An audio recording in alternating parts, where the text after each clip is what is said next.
الأسرة برحلة إلى شاطئ البحر وراقبوا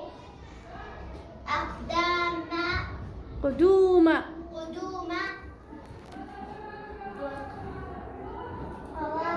قوارب الصيد فشاهدوا